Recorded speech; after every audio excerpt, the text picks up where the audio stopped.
কাঁচামরিচের দাম বাড়লে সবাই চিৎকার করে, তো আমি সবাইকে আহ্বান করে এখন থেকে কাঁচামরিচ কিনে রোদে শুকায় রেখে দেন। কাঁচামরিচ 450 টাকা।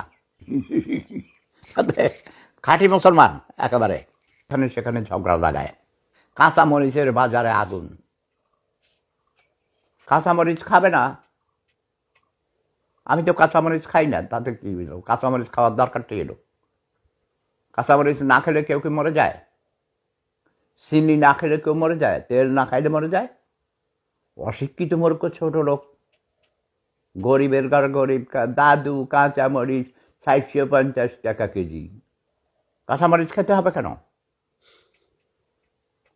ভাত সিদ্ধ করে গরম করে খাইতে পারো, সেটাই তো বেশি। রুটি বানাইয়া খাও, ভাত খাইতে কাঁচামরিচ দরকার হয় না। দাদা কাঁচামরিচ 100 টাকা, একজনে লিখছে কাঁচামরিচ 450 টাকা।